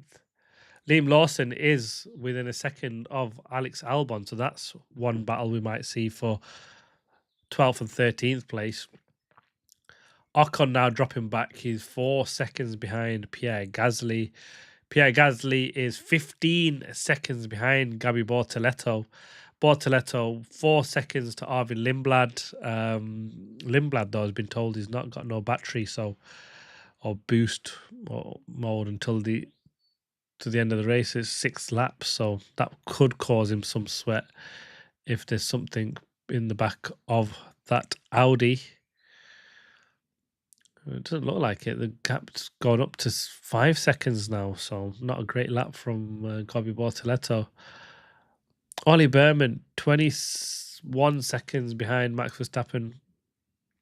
Max Verstappen, half a second behind Lando Norris, is the only battle between 5th and 6th place. Lewis Hamilton closing in on Charles Leclerc now.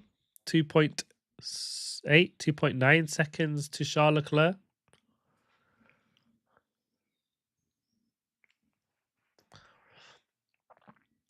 Who's Charles Leclerc now 10 seconds behind the Mercedes. Mercedes, what a lap from...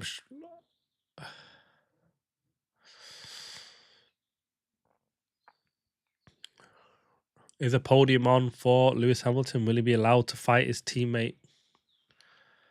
Let's see.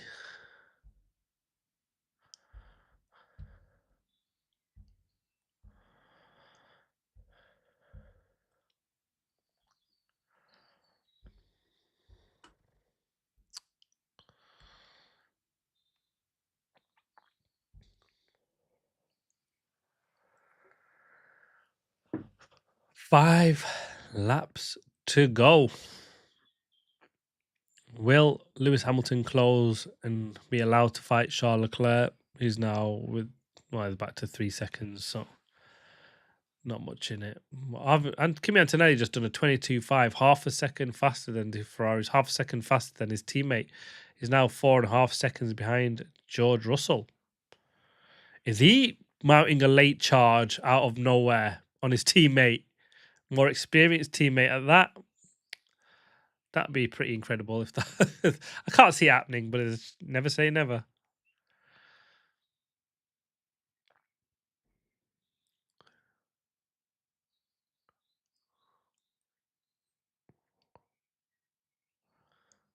Again, another 4/10. Kimi Anthony makes and George Russell down to 4.3. Are we seeing a surprise of the rookie Kimi Antonelli just come back and surprises George Russell and takes his first win? That would be special. But this race has sort of dropped out. It did look intriguing. The right call was from Mercedes not to pick a second time and then try and have a battle and pass the two Ferraris, because we've seen how good the Ferraris were defending, especially early doors. Charles Leclerc was absolutely brilliant. It was great racing. Seeing the Ferraris, I've got to give it to them. Charles Leclerc, right, brilliant defending, but probably the wrong decision to not pit when George Russell pit.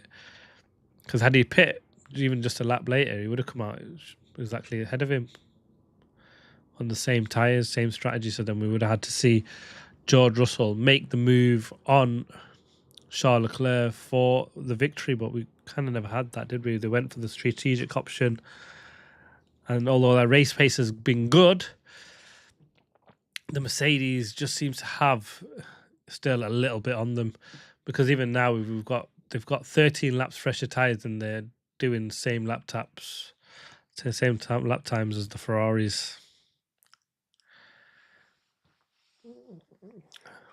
And they can just turn the wick down now, isn't it? And just make sure they get to the end.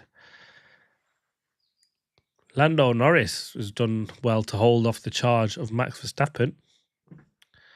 He's now 2 seconds ahead of Max Verstappen, and he was half a second. He's done well, Lando. I thought he was going to be an absolute sitting duck to get past. Max Verstappen would have just breezed past him, but it's not quite happened. There's no sort of graining or anything on the front of these tyres as the Mercedes, is there? You wanted to see it like some sort of tears or something coming off them tyres to give them a bit of a panic and give some hope to the Ferrari boys or even his teammate up behind. It's not really kind of happened, has it? 3 laps to go. And it's the first time we've got a Mercedes 1-2 since, Lewis Hamilton did it with them all that time ago. I think it was Hungaroring, wasn't it? Last time they did that. Correct me if I'm wrong, guys, for watching. But we did have a spectacular first 15 laps, and then Ferrari gave up track position, not pitting the same times as the Mercedes. And that's probably what's... I don't think it's cost them. It's cost them a real fight for the win, though. I give them that. It has cost them a fight for the win, has this, from Ferrari, by not pitting, but they made a hell of a fight of it. One more week, we go straight to China.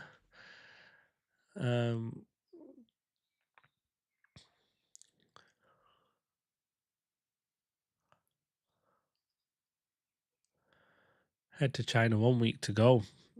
We're interested to see how the clipping works on that super long straight.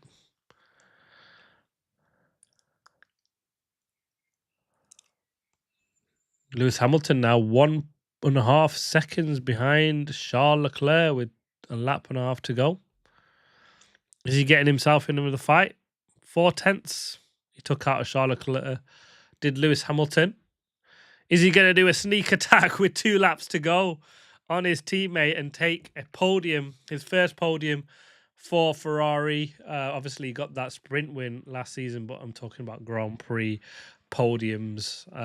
Apparently, that didn't count for many, many people. It did for me. It was a win.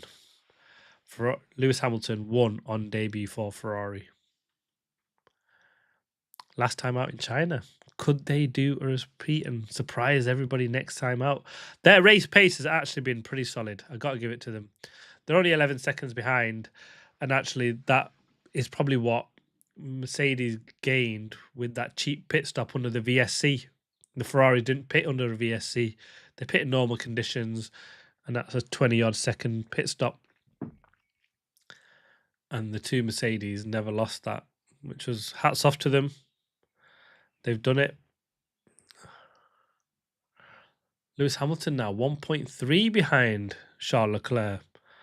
I'd kind of like to see it then. The city of flipping Australia. Geez, the TV directions sometimes leave a lot to be desired, don't they? Lot to be desired. This season is not over. I'm telling you now. We've heard all the doom and gloom of everybody after qualifying yesterday. Even I was a little bit, thinking, geez, we might be in trouble here. But that compression ratio issue is going to change in a matter of 8 races. It might be 6 because we might not get to because some stupid war. Oh, the Ferraris are pushing, aren't they? Charles Leclerc getting ragged with a lap to go. He knows there's a fight on with his teammate for this podium. And they are on. Lewis Hamilton's got 3 laps fresher. Hard tyres. This is what he asked for. He's left it late. I mean, they're starting the penultimate race now. It's the penultimate. Well, it is the last lap. They've started the last lap. Lap 58 of 58. 1 second. Is a second behind Leclerc at the moment. But I think he's not going to get that extra bit, is he? Because he wasn't within the second at that one checkpoint to get the overtake mode bit.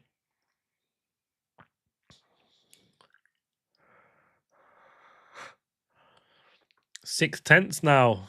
Lewis Hamilton behind Charles Leclerc, and they switch to their own. Yeah, let's show George Russell, shall we? Because he's just going to stroll over the line. Jeez. I mean, not that Lewis Hamilton's going to do anything daft on his teammate, is he? But it's the only battle we've got to watch. And they always do it. Oh, we've got to get the classic, the winner. Well done, George Russell. You win the Australian Grand Prix as you expected to do so. But he made hard work of it.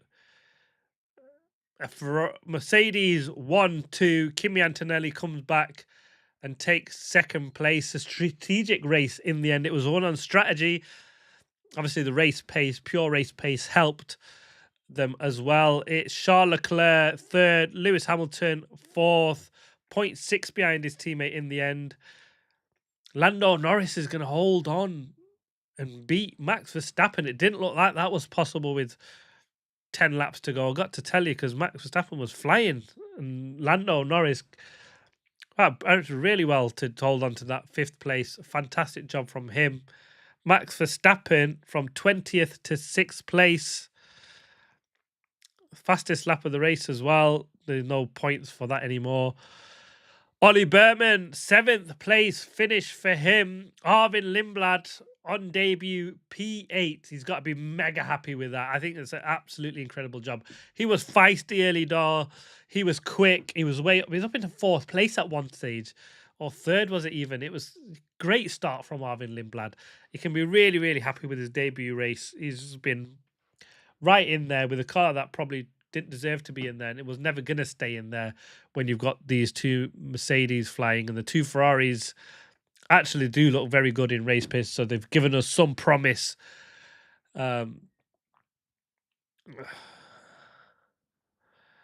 George Russell screaming that he likes this engine. Yeah, I bet you do. He likes these cars. He likes this engine. You're going to love it when you're winning. Everybody else seems to hate it. Even Lando Norris was saying it's, not no good, is it? Max Verstappen, clearly not a very big fan of this engine formula. In terms of racing, it did show some brilliant racing early doors. I tell you what was really good, and the best bit about this whole change is the start. The start has been absolutely brilliant. no two ways about it. The start of the race was fantastic. It was cars going all over the place. And the way that they've seen some cars absolutely nail the starts and some not has made this absolutely special. Anyway, get back to where we were. So it's, Russell first, Antonelli second, Charles Leclerc third, Lewis Hamilton fourth, Lando Norris fifth, Max Verstappen in sixth place, Ollie Berman in seventh, Arvin Lindblad in eighth, Gabby Bortoletto a brilliant P9, and Pierre Gasly does it with a point in P10. A brilliant job from him. Ocon just missing out, less than a second behind Gasly in P11. And then comes a distant P12 of Alex Albon, 25 seconds behind a Haas. I'd be disappointing from the Williams. Liam Lawson then a second behind Alex Albon and couldn't make the move on him there. Liam Lawson 13th, Franco Colapinto 14th, Carlos Sainz 15th, 30 seconds behind the Alpine of Franco Colapinto. Disappointing. And Sergio Perez finishes the race 3 laps down.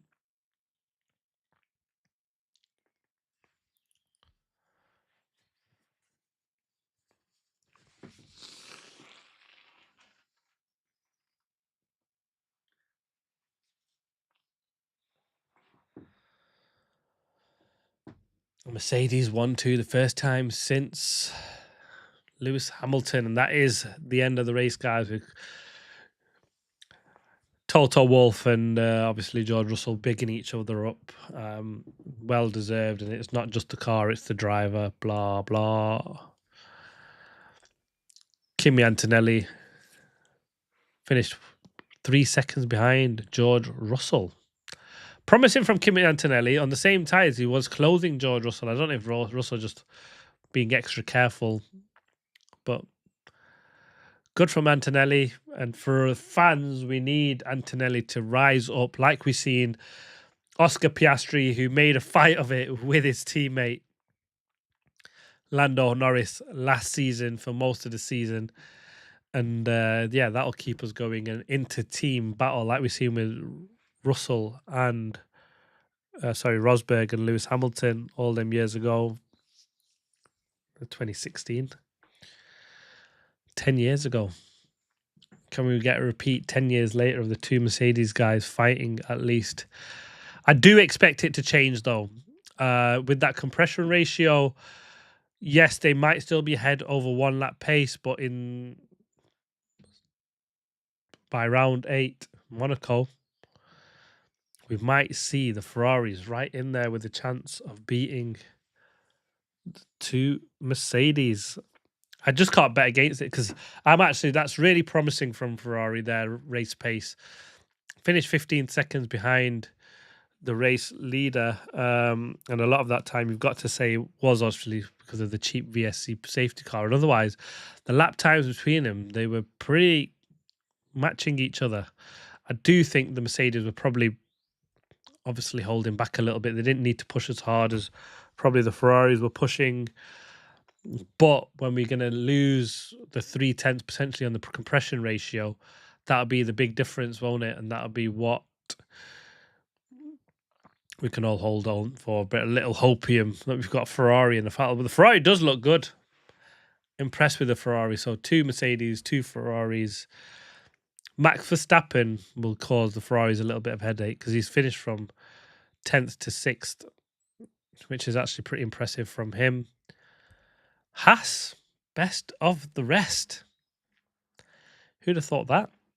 I did say there's not much to pick between the Haas Alpine and the Williams. And who's really impressed me is actually the Audi of Gabby Bortoletto. That's a new engine of Audi. And obviously they're aware of the car, but what a job. P9. And we've got the interviews with George Russell.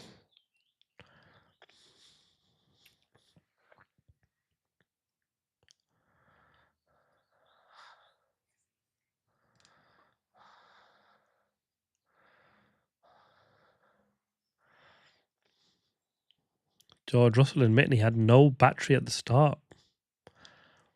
Probably why he didn't get away very well. I think George Russell probably had the same problem.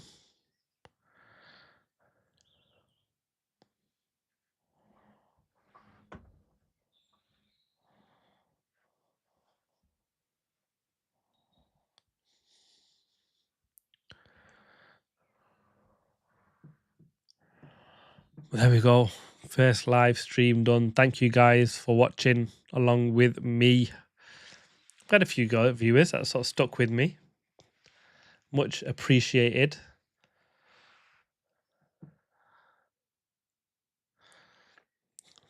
George Russell still moaning about the defending with Charles Leclerc.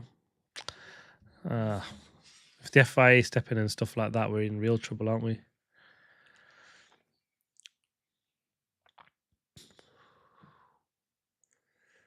Interesting, they're doing the interviews with the drivers hidden away from the fans.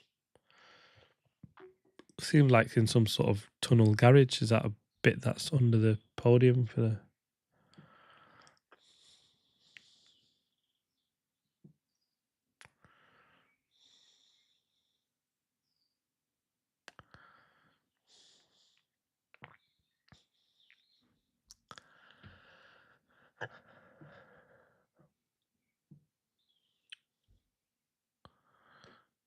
Talking about the overtake was actually really strong. You could see it being really strong, actually. You could have a visible difference in speed when the car hits that button.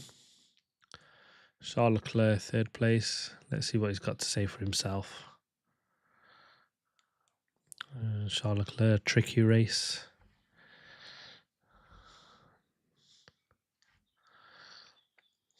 I tell you what, the best bit about this whole rule change has got to be the starts of Grand Prix. That's probably one of the best starts to a Grand Prix in absolutely ages. I loved it with the ladies and gentlemen start your engines sort of buzz with the engines getting revved up. And I tell you what, they didn't hold the lights long at all. They were pretty much got to that fifth light and they just went off. And I think that's because they're in within that 10 seconds of them sort of running through, aren't they? To give them that, what they need. And then obviously trying to get the battery in the level that it needs to be. But obviously George Russell didn't get that right. And there was actually massive differences between the way the car started. The two Mercedes got away really poorly. Kimi Antonelli, especially badly. He dropped, 7 places or something.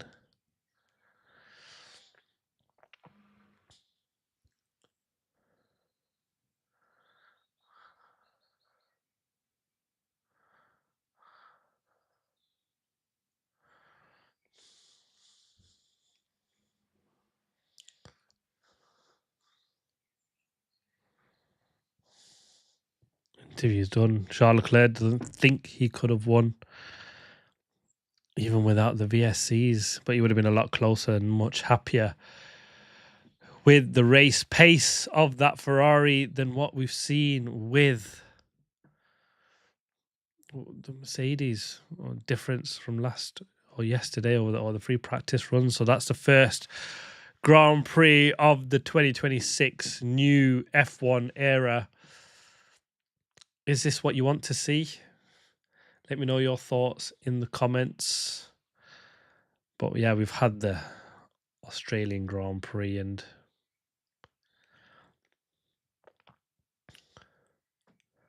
I've got to say there's a lot of little talking points on this, but I got to give you the TV direction has been so poor though. It's again where we've missed so many overtakes further back. Too busy focusing on the front where, yeah, don't get me wrong, there were some battles going on, but there were actual overtakes further back, which we just didn't see. Max Verstappen was 8th or 9th, and we'd never seen him once on the TV screens at all. I mean, only when he was sort of really fighting Lando Norris did he just turn up on the footage, which is actually disappointing. He's made up like 12 places at that point. Disappointing. Isaac Hadjar with his battles and Arvid Lindblad moving up. We just didn't really know where to start or what to look at, did they? Because it was all going off at the start. And if it's that crazy, I think I can see them feeling sorry for a little bit. But when you're getting 10 laps in and you're still missing overtakes between midfield guys, it's actually really disappointing because you can't really follow what's happened behind, or you just see as guys moved up, down, left, right, centre. But we've had 6 DNFs. The 2 Aston Martins got further into the race than I expected. Let's hope, because that car actually wasn't too bad. I think if they can get that engine up to some sort of semi-decent level, they'll be right up there. I think they'll be as impressive as the Audis. I don't think they'll be up there with sort of obviously clearly not Mercedes or Ferrari, probably not even the Red Bull, but they could be well within the Williams Haas guys, who was 7th for Ali Behrman.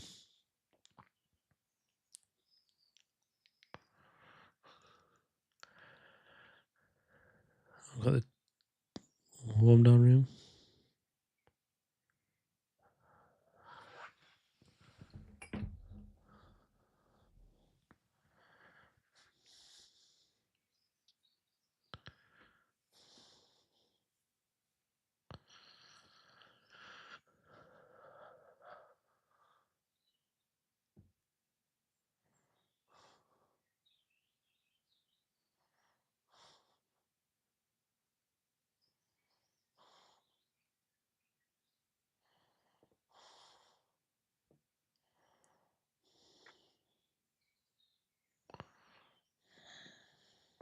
Oh, that was a big avoidance from an Alpine. Someone in the middle end pack.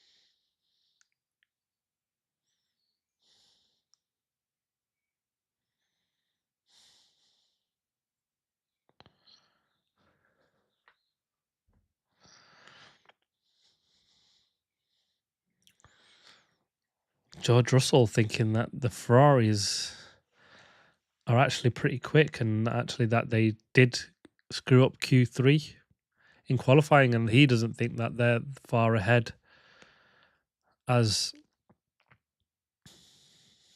the other guys. Yeah, George Russell didn't think he's that far ahead of Charles Leclerc. Did they screw up Q3? Did Mercedes clock something that the other guys didn't? I mean, clearly the Mercedes is still got a little bit in it. The promising thing here is that if we get to a track and we see a diva-ish Mercedes as we've seen before, then I don't think Mercedes are going to run away with it. We can still argue whether this is the Formula One that you like or dislike.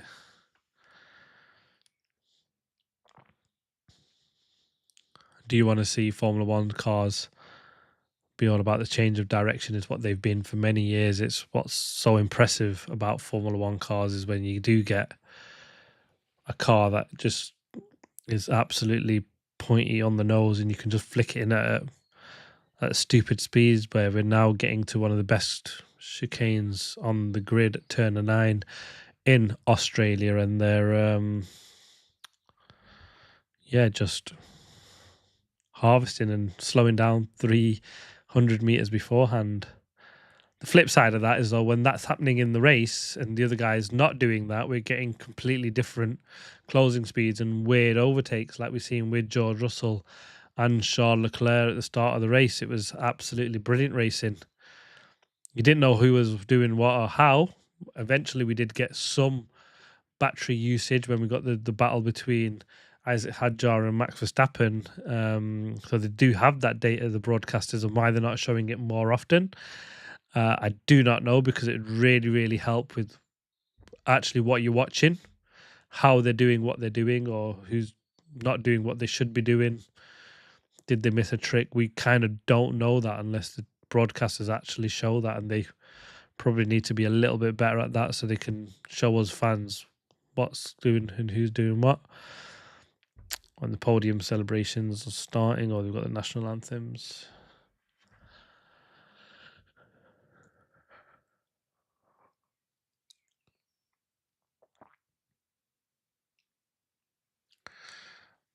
I've got to say, I did enjoy that race. Genuinely did enjoy that race. I don't know what you guys thought about it. But yeah, there we have it. George Russell wins the Australian Grand Prix from his teammate Kimi Antonelli. It's a 1-2 for Mercedes, and you might be looking at it or thinking about this and thinking, oh, we've seen this all before. But it was absolutely mega. Watch out. Watch if you look back through the stream and watch the early races. I was just all over the place. It was brilliant. There was no two ways about it. There was action. It was close. We didn't know who was doing what, and it was really, really good to watch. There's no two ways about that. And Ferrari are not a million miles away from Mercedes. McLaren have an awful lot of work to do. The Red Bulls, if Max Verstappen wasn't starting way back, I'd think he might have been in there with the mix with potentially one of the Ferraris. Arvin Lindblad, brilliant race on debut. Rookie to watch out for. It was my rookie watch, and I was so impressed with him. He was really, really good to watch. I loved it. Ollie Behrman, 7th place in the Haas. He'll be mega happy with that. As well, good Gabby Bortoletto picking up a 9 in Audi. It was so good. And the other Mercedes engine cars have not really got much to celebrate, have they? It's not really, you can't really say it's all about the engine, because the McLaren with a Mercedes engine finished 5th. So there's only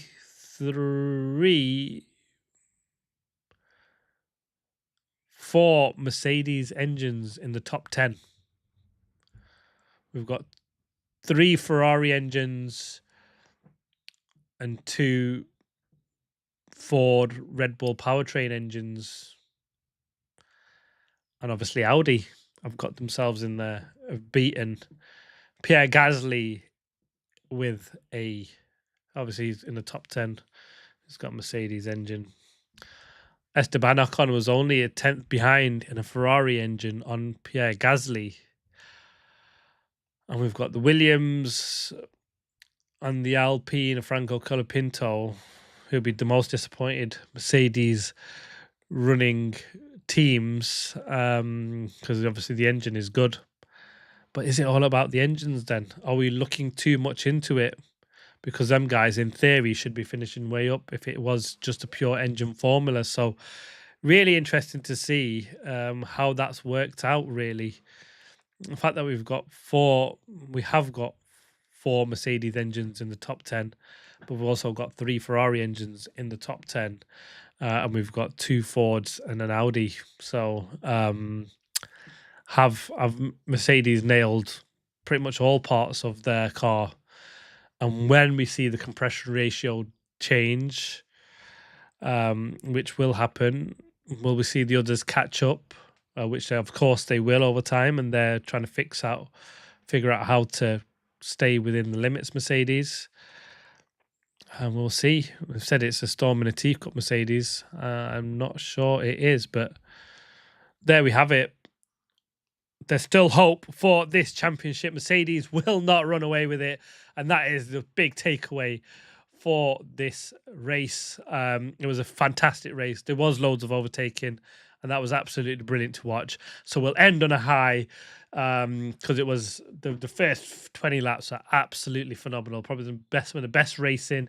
Even though you didn't understand some of it, what was actually happening, it was really, really good to watch. There was unique passes coming out of nowhere, defenses coming out of nowhere.